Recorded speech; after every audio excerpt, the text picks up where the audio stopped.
menjelaskan dan bereksperimen tentang materi asam dan basa. Kira-kira apa saja ya materi yang akan kita bahas pada video kali ini? Jadi ada pembahasan nih sobat saintis, yaitu asam, basa, lalu ada kalian asam basa, pH dan indikator, yang terakhir yaitu reaksi neutralisasi nih sobat saintis. Yuk langsung saja simak videonya sampai selesai sobat saintis.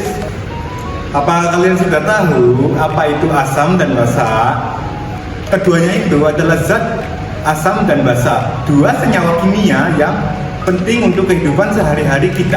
Zat dan asam basa ini bisa dimanfaatkan untuk industri, pertanian, kesehatan, dan penelitian di laboratorium. Asam itu sendiri adalah zat yang melepaskan ion hidrogen atau H+. Asam juga banyak ditemukan di lingkungan kita.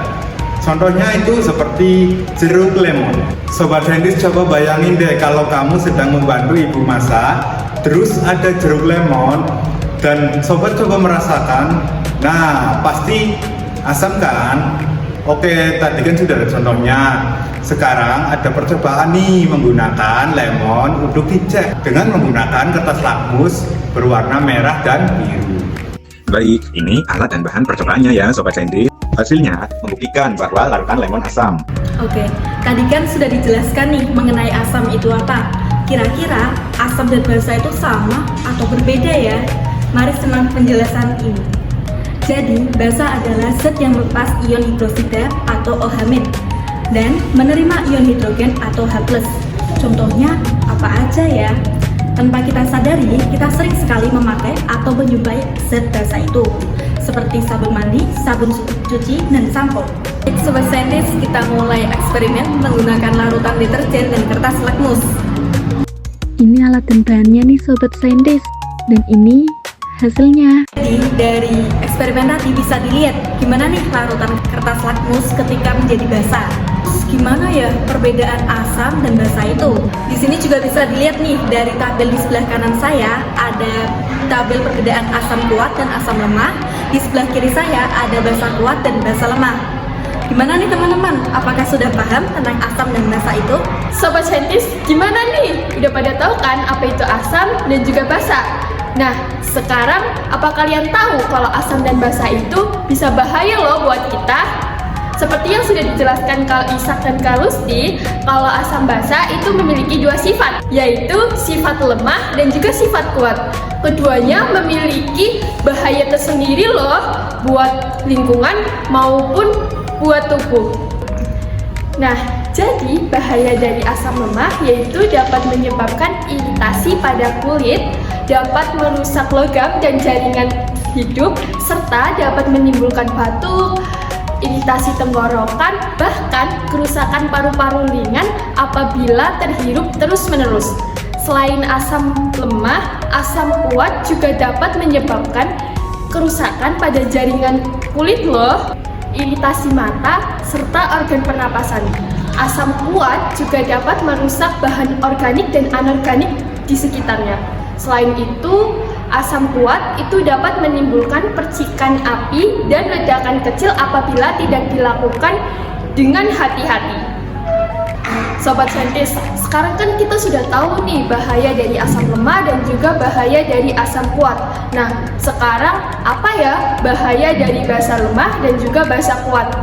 Jadi, bahaya dari basa lemah itu dapat menyebabkan iritasi pada kulit, seperti kemerahan. Basa lemah juga dapat menimbulkan batuk, serta iritasi tenggorokan. Selain itu, basa lemah itu dapat menimbulkan ledakan dan juga percikan apabila terkena atau tercampur dengan larutan asam. Nah, pada basa kuat, bahaya yang ditimbulkan itu dapat menyebabkan luka bakar pada tangan, pada mata, kemudian pada tenggorokan. Selain itu, basa kuat itu dapat menyebabkan atau menimbulkan percikan api atau ledakan kecil, serta basa kuat dapat merusak mikroorganisme dan ekosistem akibat pH yang tinggi. Sobat saintis, gimana? Bahaya bukan? Jadi buat sobat saintis, jangan lupa ya menggunakan APT lengkap agar kita terhindar dari bahaya larutan asam dan juga larutan basa. Sobat Saintis, untuk menentukan apakah larutan tersebut asam atau basa, kita dapat mengukur pH larutan tersebut, atau kita juga bisa menggunakan indikator asam basa. Nah, Sobat Saintis, alat ukur pH ini biasa disebut dengan pH meter, di mana alat pH meter ini bekerja dengan cara mengukur derajat kesamaan melalui banyaknya ion hidrogen dalam larutan tersebut. Semakin banyak ion hidrogen dalam larutan tersebut, semakin rendah pH larutan tersebut. Sobat Saintis, di sini saya memiliki gambar skala pH. Nah, bisa dilihat di sini ada air lemon. Air lemon ini merupakan salah satu bahan yang akan kita gunakan untuk eksperimen. Air lemon ini memiliki sifat asam. Kenapa? Karena air lemon ini memiliki pH antara 0 sampai 6, di mana semakin rendah pH, maka semakin asam larutan tersebut. Oke, selain itu, pada eksperimen kita kali ini menggunakan pandan. Nah, pandan ini larutan kimia yang pH-nya 7, bersifat netral atau tidak bersifat asam maupun basa. Nah, Sobat Saintis, tadi kan sudah saya jelaskan tentang larutan yang memiliki sifat asam dan sifat netral. Sekarang, larutan apa sih yang memiliki sifat basa? Contohnya pada deterjen, ini memiliki pH di atas 7 sampai 14, sehingga deterjen memiliki sifat basa.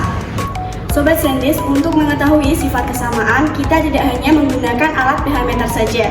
Kita juga bisa menggunakan indikator lainnya seperti indikator alami. Walaupun indikator alami ini tidak seakurat menggunakan pH meter. Yuk kita mulai eksperimennya. Ini alat dan bahannya nih, Sobat Saintis. Lalu indikator diteteskan ke plat tetes.